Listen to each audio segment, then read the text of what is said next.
So, some information about the authors and writing and dates and so on of how the New Testament got put together in the way that it is. Why is this helpful? Well, just to actually know that the New Testament, like the rest of the Bible, is a library of books. But the great thing about the New Testament is authorship's a little bit more simple, because most of them are single authored. We know very well that the majority of letters which are ascribed to Paul were written by him. And the gospel writers were written by those who are named to have written them. That makes life a little bit easier, because when you're looking then at the books, you're looking at them as single units.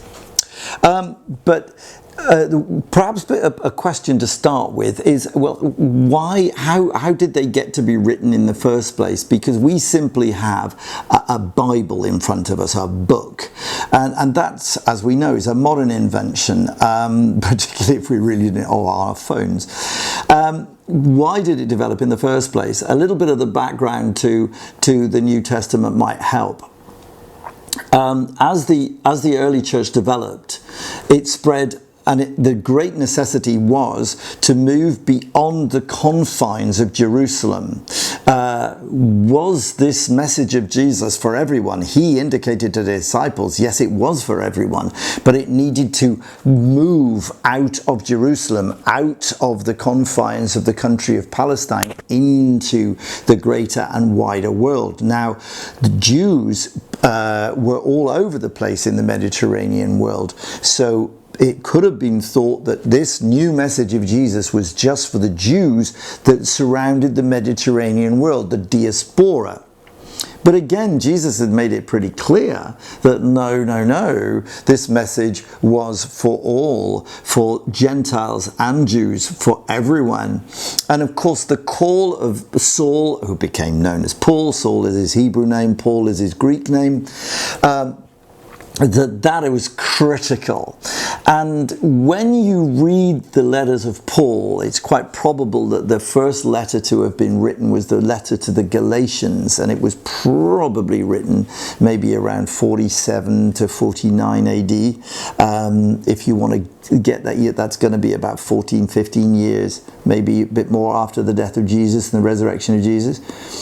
But it's around the first letter of that. And at the present time, when that letter is being written, there are no Gospels, there is no New Testament, it doesn't exist.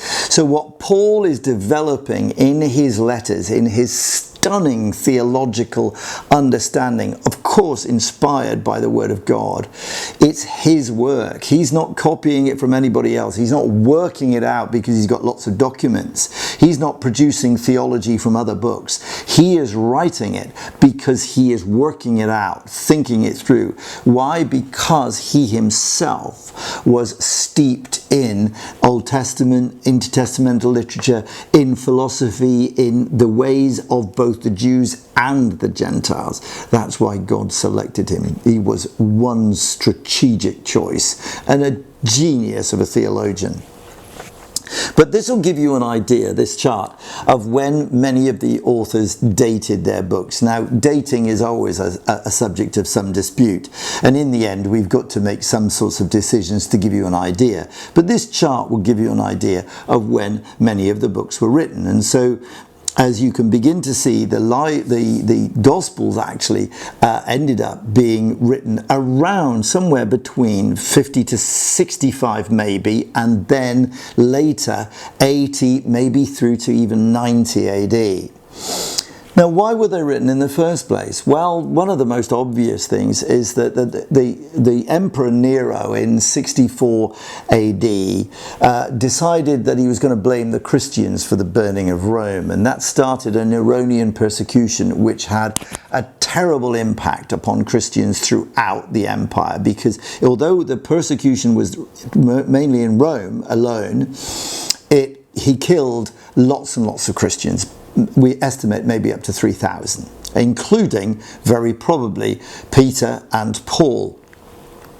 Now that impact meant that if that's going to happen, if the original eyewitnesses are going to disappear, if they're going to be killed, if Jesus' return is not immediate but actually is going to come much later, nobody knew, then let's write down the stuff that people were remembering orally, and they would remember it in great detail and very specifically. I can assure you, this idea that people would elaborate is a modern fantasy, I'm afraid. It's not true. The oral tradition was very reliable, because there was no need to amplify the stories about Jesus. They were extraordinary in themselves, because Jesus is extraordinary. The point about this chart is it gives you an idea of the development of the nature of the New Testament. Now then, a little bit of basic information. Okay, the 4 Gospels, again, are not in the order in which they were written. Mark was written first. Why was Matthew's chosen? Part of the answer was that because Matthew started with the genealogy of Jesus, he has a birth account, and that the whole formation of Matthew's gospel follows a very strict order, and some of the key elements of what Jesus was teaching, what he did, his crucifixion, of course his resurrection, and that final commission gave this impression that this was the first gospel. But the truth of the matter was, it was Mark that was written first. And Mark's gospel is thought to have been the reminiscences, or if you like, of Peter. John Mark was known of in the early church. He's referred to in the book of Acts. He's also possibly alluded to in the end of his own gospel. But it's quite probable that John Mark knew Peter, and that Peter gave these reminiscences to Mark, and that's why they're reliable. Mark actually forms the basis of a lot of what Matthew says and also what Luke says, but those 3 Gospels hold a relationship, and this next little chart tries to show you a bit of that. I wouldn't get too excited about it. But one thing becomes very, very obvious, that Mark is used in Matthew and Luke, but they've also got their own traditions of stuff. And that really gives us an idea that actually the Gospel writers are using every resource at their disposal to try and reveal who Jesus is. Their concern is not chronological accuracy. Their concern is to explain to the readers exactly what John was saying. This is written so that you may believe that Jesus is the Christ.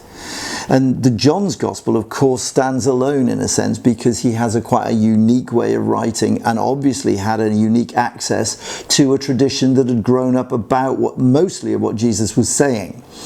And he arranges his material in a very specific way, with 7 signs and so on and so forth. And the 7 words about Jesus, the I am sayings. But these ways of presenting the Gospels are critically important. We have 4 views, if you like, 4 ways of seeing Jesus, and they are so, so important. They cannot be categorized as one being more important than the other, or one being easier than the other. They each have their complexities. Even Mark, which is sometimes thought of being a very simple Gospel, it's not.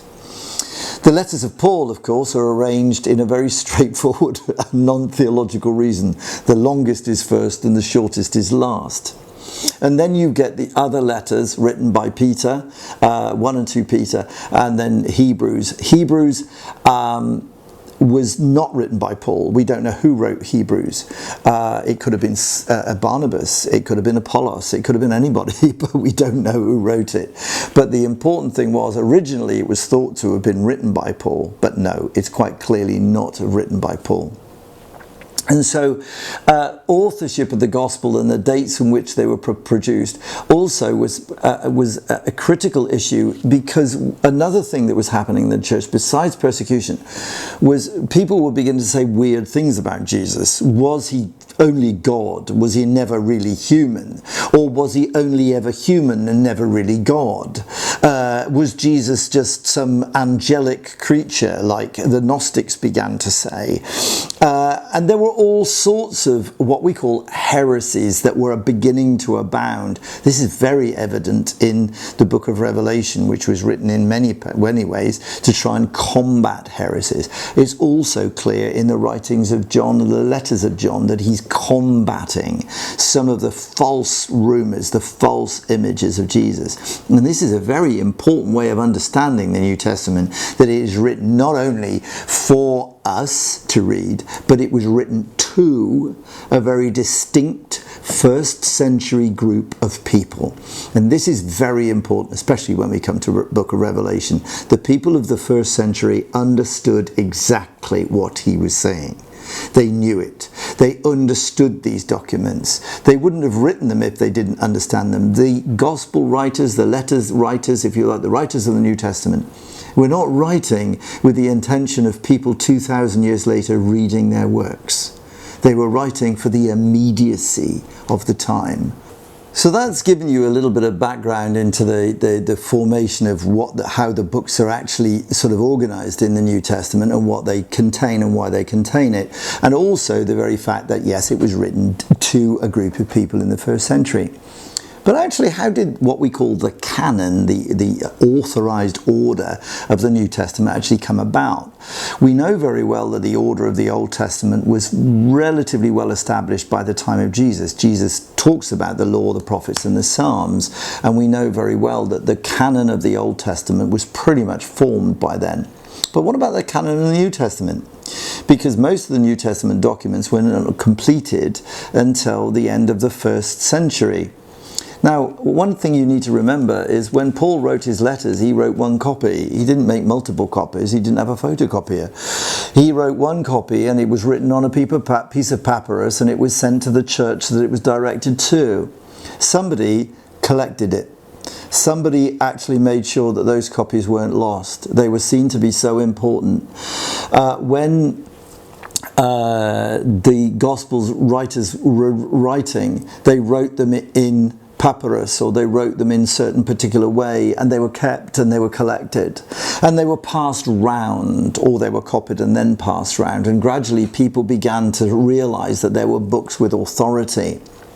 And so in the 2nd century and 3rd century and 4th century, gradually people made lists of the books that they would recommend, and the early church leaders, called the early church fathers, with great names like Ignatius, Polycarp, Origen, and so on, Papias, they made lists of what they thought people should read.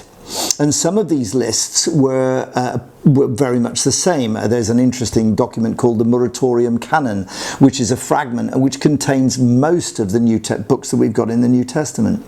But that actually comes in about the 2nd century. And all the way through the 2nd and 3rd century, there was this exchange about what books should be included and what books weren't going to be included in the canon. And it eventually needed some establishment as actually what the final listings were going to be. And the criterion were things like authority, consistency, the way in which the nature of Jesus is presented right the way through, theological consistency. These were criteria used because there were lots of documents. As I said, there were lots of Gospels which were false in many ways. And so the understanding was that this gradually came up, and it was in the 4th century, in the councils of Nicaea, and eventually under the auspices of a man called Athanasius, that they eventually arrived at the 27 books of the New Testament. And it's not a matter that the church decided that there were certain things that you shouldn't read, because any comparison between the New Testament as a whole, not just the Gospels, and say something like the Gospel of Judas or the Gospel of Thomas or the Gospel of Mary Magdalene, and these are all available if you want to read them. They're a bit odd. It's quite clear that the things that they describe seem to be wildly different to what is contained in our New Testament. And that is because they were wildly different. They were way off course. And so that gives you a little bit of an understanding that, yes, there were apocryphal Gospels. Sometimes people ask a question about the relationship between the Old Testament, New Testament, and a thing called the Apocrypha. And what does that mean? Because if you go to certain Bibles, particularly Roman Catholic Bibles or Eastern Orthodox Bibles, you'll find in between the Old Testament, New Testament, or even incorporated the Old Testament, what are called deuterocanonical books, Apocrypha. Now, without going into too much detail, basically during the intertestamental period, which I mentioned earlier, there were quite a lot of books written, books that are historical, like the Maccabees, books which are prophetic, like the books of Esdras and so on. Books which tell stories, additions to the book of Daniel, additions to the book of Esther, a prayer of Jeremiah, a repentant prayer of the king Manasseh. These are books that may be very unfamiliar to you, but they're really, really quite important in terms of what the theological thinking was going on at the time, the 200 years or 300 years before Jesus. Two books are really quite critical here. One is a book sometimes known as Ben Sirach, or Ecclesiasticus, not Ecclesiastes, Ecclesiasticus, which is a book of wisdom, and of course then another book of wisdom called the Wisdom of Solomon. And these reflect lots and lots of beliefs that are current at the time of Jesus. But why aren't they canonical? Most of that decision was made by Jerome, who translated the Bible into Latin, and he described these books as hidden, hence apocryphal. And they remained in the biblical narrative, they remained in that translation for a very, very long time. But it wasn't until the Protestant Reformation, with Luther and Calvin and other Reformationists, decided that the apocryphal books were simply not inspired as the rest of Scripture was. And so they were removed, which is why they don't exist in our Protestant Bible. But they do exist. And they are actually worth reading if you've got the time. So that's a short word about the relationship between the Old, New Testament and the Apocrypha.